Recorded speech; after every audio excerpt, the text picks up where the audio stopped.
Data mining.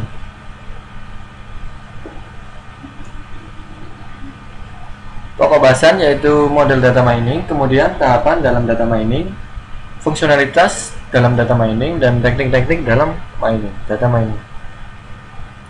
Tujuan pembelajaran yaitu memahami pemodelan data mining, kemudian memahami setiap tahapan dalam data mining, memahami fungsionalitas dalam data mining, memahami beberapa teknik yang digunakan dalam data mining.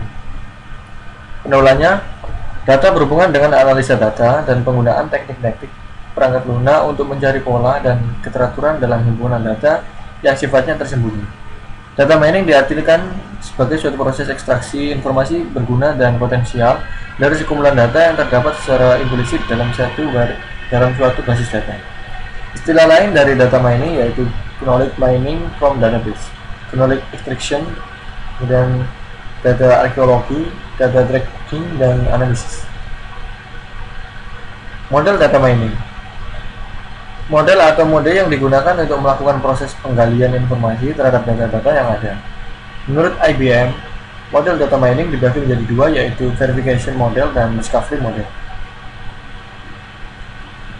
Pertama, verification model menggunakan perkiraan dari pengguna dan melakukan tes terhadap perkiraan yang diambil sebelumnya dengan menggunakan data-data yang ada. Penekanannya terletak pada user yang bertanggung jawab terhadap penyusunan perkiraan dan permasalahan pada data untuk mentiadakan atau menegaskan hasil perkiraan yang diambil. Discovery model. Model ini sistem secara langsung menemukan informasi-informasi penting yang tersembunyi dalam suatu data yang besar. Kemudian data dipilah-pilah untuk menemukan suatu pola atau tren yang ada dan keadaan umum pada saat itu tanpa adanya campur tangan dan tuntutan dari pengguna. Tahapan dalam data mining. Pertama ada basis data rasional, ekstraksi data, transformasi data, pembersihan data, bentuk standar, reduksi data, dan fitur, menjalankan algoritma. Fungsionalitas dalam data mining. Data mining bersifat dependen terhadap aplikasi terkait. Jika aplikasi basis data berbeda, maka teknik data mining juga berbeda. Terdapat kelebihan dan kekurangan terhadap masing-masing metode pencarian informasi. Mining Assessment Rule. Mining Assessment Rule telah menjadi perhatian utama dalam masyarakat basis data. Tugas utamanya adalah untuk menemukan suatu himpunan hubungan antara item dalam bentuk AIA, kemudian AAM, lebih dari sama dengan B1A sampai ABN, di mana A for I dan B for J, C, 1 sampai N adalah himpunan atribut nilai dari sekumpulan data yang relevan dalam suatu basis data. Generalisasi, pencatatan, dan karakteristik data multilevel. Generalisasi dan pencatatan data mining secara sering digunakan dalam data mining dan analisa data. Dikenal dengan beberapa nama yaitu OLAP, basis data multidimensi, data cube, kemudian atraksi data. Menampilkan karakteristik umum terhadap sekumpulan data yang dispesifikasikan oleh pemakai dalam basis data. Data dan objek dalam basis data seringkali memuat informasi yang mendetail pada level primitif. Klasifikasi data. Klasifikasi data adalah suatu proses yang menemukan properti-properti yang sama pada sekumpulan himpunan objek di dalam sebuah basis data dan mengklarifikasikannya ke dalam kelas-kelas yang berbeda menurut model klasifikasi yang diterapkan. Analisa cluster. Clustering terhadap data adalah suatu proses untuk mengelompokkan sekumpulan data tanpa suatu atribut yang telah didefinisikan sebelumnya. Prinsip clustering yaitu memaksimalkan dan meminimalkan kemiripan intrakelas.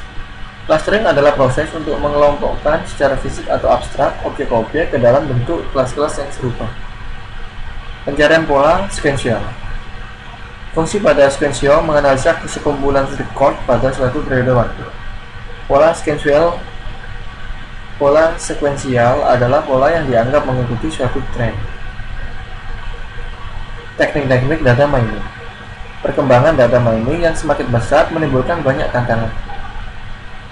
Klasifikasi skema yang berbeda dapat digunakan untuk mengkategorikan metode dan sistem data mining dengan didasarkan pada jenis basis data yang akan dipelajari.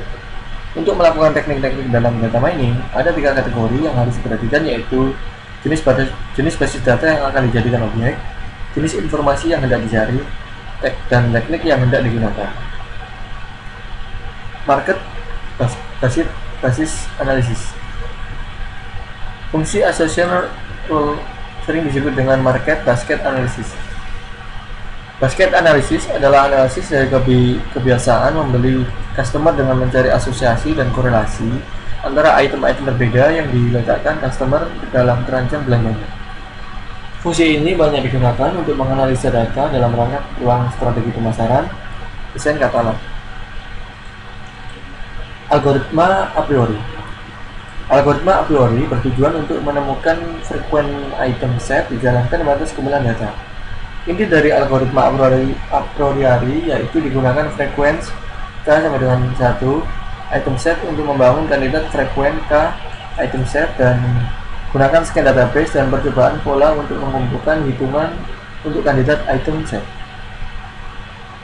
Perbaikan kinerja a priori yaitu hitungan item set berbasis hash, kemudian reduksi transaksi, partisi, dan sampling.